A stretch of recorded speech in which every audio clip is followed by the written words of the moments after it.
The names of today's wealthiest individuals, Bezos, Musk, Arnault, are known worldwide. But their fortunes are merely a shadow of the wealth held by the richest person in history.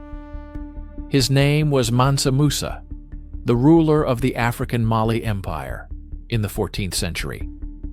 His title Mansa meant King of Kings, and it was no exaggeration.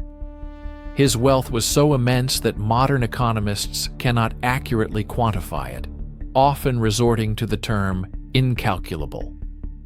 Yet, what's most astonishing isn't the scale of his riches, but the fact that he single-handedly broke the economy of an entire country simply by giving away money. In 1324, this emperor embarked on a journey across the Sahara Desert. This was not a military campaign, but a pilgrimage to Mecca. His caravan was not just large, it was like a moving city of tens of thousands of people and camels. Each camel, according to the Arab historian al-Umari, was laden with bars of the purest gold. Legend has it that wherever he went, he showered the poor with gold. But when he reached Cairo, one of the world's greatest cities, his generosity had unforeseen and catastrophic consequences. How could one man possess such power and wealth that his personal journey altered the economic map of the medieval world? And more importantly, why has this grand story, known to every Arab chronicler of that era, such as Ibn Khaldun, who personally interviewed participants of the Hajj, been virtually erased from the pages of Western history, leaving his name in the shadow of European monarchs whose treasuries were but a drop in the ocean compared to his? This is a story of power, consequences, and a forgotten chapter of our shared past. To understand Musa's wealth, one must understand his empire. In the 14th century, Mali was not merely a kingdom, but a vast continental power, stretching across modern-day Senegal, Guinea, Mauritania, and Niger. Its size surpassed France, Spain, and Portugal combined. And this was no wild backwater, but a stable, well-organized state with thriving cities, a complex administrative system led by governors called Farbas, and a powerful army. The source of this power lay underground. The Mali Empire controlled, by some estimates, about half of all the gold in the Old World. The legendary mines of Bambouk and Bouré were virtually inexhaustible sources of the yellow metal. Gold was so abundant that a law stipulated any discovered nugget belonged personally to the emperor, while common people could keep only gold dust. He was the sole owner of all large gold extracted from his lands. But Mali's wealth wasn't built solely on gold. Another pillar of its economy was white gold, salt. Mined in enormous slabs under the hellish conditions of the Sahara, in places like Tagaza, where even houses were built of salt, it was literally valued by weight in gold. Control over the trans-Saharan trade routes, along which salt traveled south and gold north, gave the emperors of Mali a monopoly on two of the world's most valuable commodities. Mansa Musa did not build this empire from scratch. He inherited it from his predecessors, primarily from the legendary founder Sundiata Keita, the real-life inspiration for the Lion King. Moreover, Musa came to power in 1312 only because his predecessor, Mansa Abubakari II, was obsessed with the idea of crossing the Atlantic Ocean. He equipped a massive fleet and sailed west, never to return. Musa's task was not to build, but to demonstrate to the world the greatness of an already existing power. And he found the perfect way to do so. In 1324, Mansa Musa decided to undertake the Hajj, a pilgrimage to Mecca, one of the 5 pillars of Islam. But this was more than just a display of piety. Legend has it that he was so devout, he built a new mosque every Friday along his route. However, for the ruler of an empire virtually unknown on the world stage, this was primarily a chance to make a statement. It was the medieval equivalent of a billion-dollar public relations campaign, a meticulously planned act of cultural and political diplomacy designed to show the Islamic world that south of the Sahara existed a civilization equal to any other. The preparations for the journey were unprecedented. Historians describe a caravan of 60,000 people, including 12,000 personal slaves and servants dressed in Persian silk. Even his chief wife, Empress Inari Kunate, had her own retinue of 500. Leading the entire procession were 500 heralds, each carrying a staff of pure gold, weighing about 5.5 pounds. Behind them followed 80 to 100 camels, each carrying up to 300 pounds of gold dust.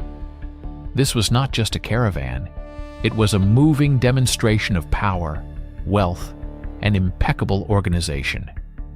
The 6,500-kilometer journey across the Sahara was a logistical marvel in itself. For a modern person, it's roughly equivalent to walking from New York to Los Angeles, then turning around and walking to Denver. The caravan moved from one oasis to another, proving the empire's ability to sustain a massive number of people in some of the planet's harshest conditions. For the desert tribes and inhabitants of the trading cities, it was a spectacle they would never forget. Legends of the Golden Emperor from the south began to spread far north long before his arrival. When this golden procession reached Cairo, then one of the largest and wealthiest cities in the world and the capital of the powerful Mamluk Sultanate, it caused a sensation. The local inhabitants and the Sultan himself, An-Nasir Muhammad, were overwhelmed by such a display of wealth.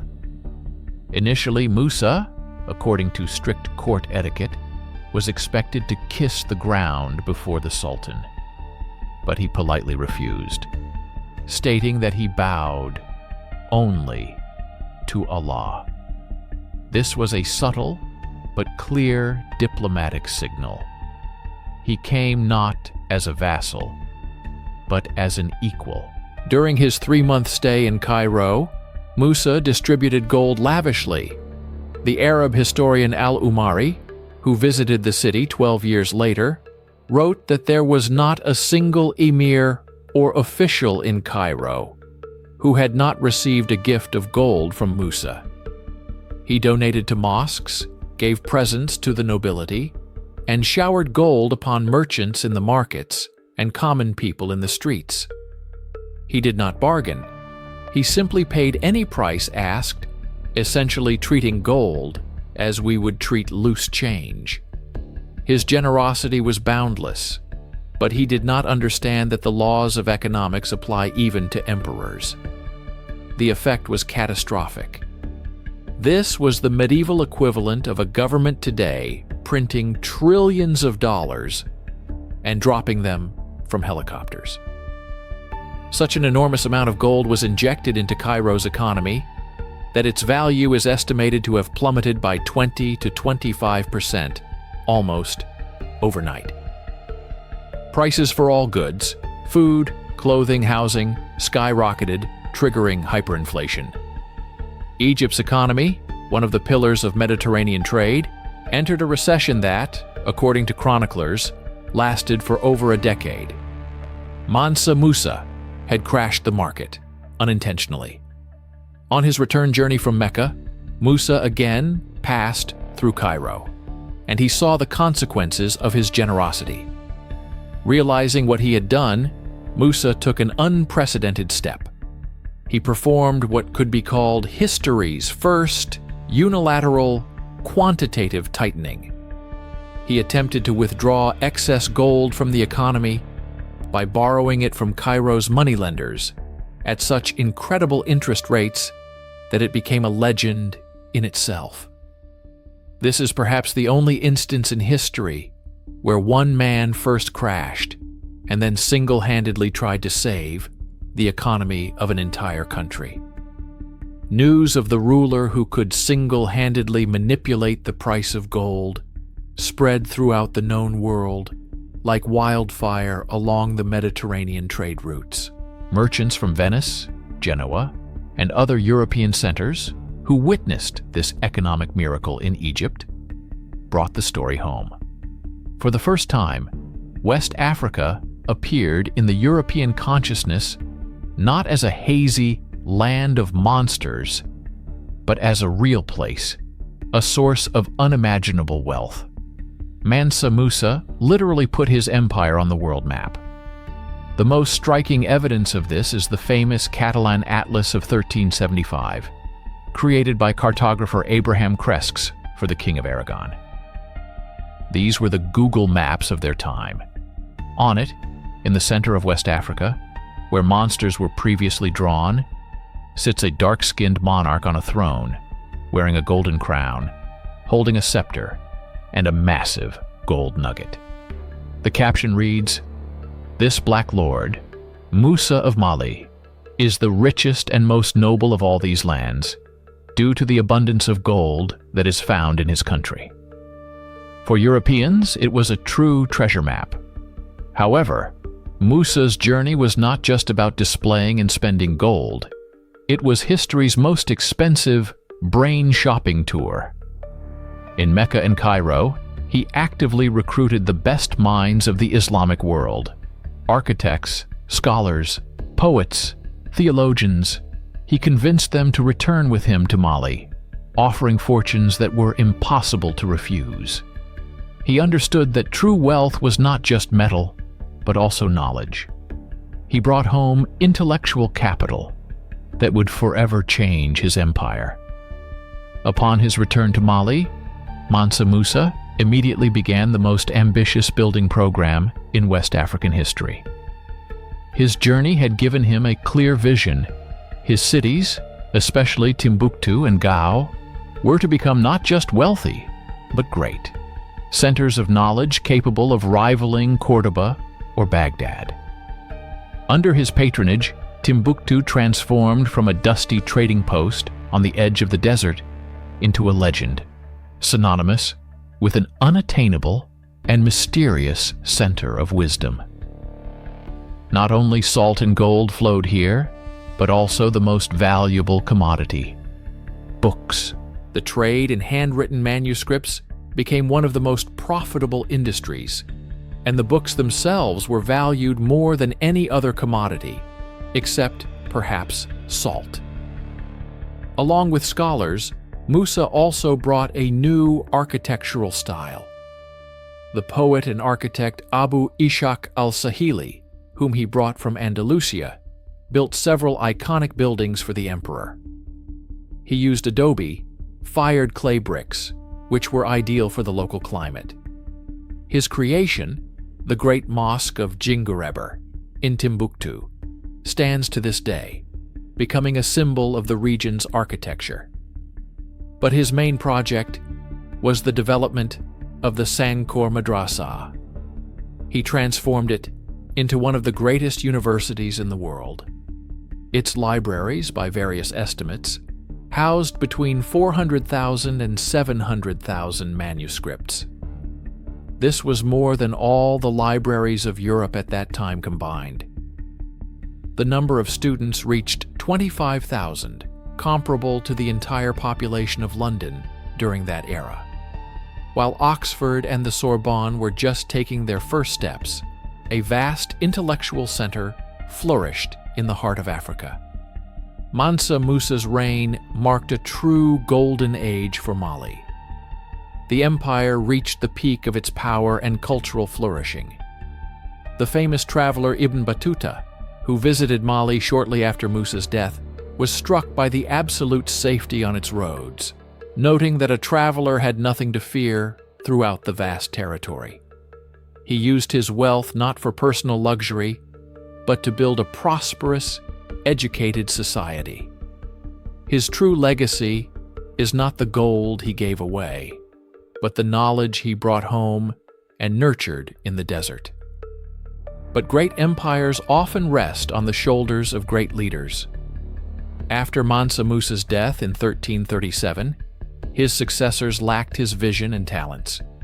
His son, Megan I, went down in history as a weak and wasteful ruler.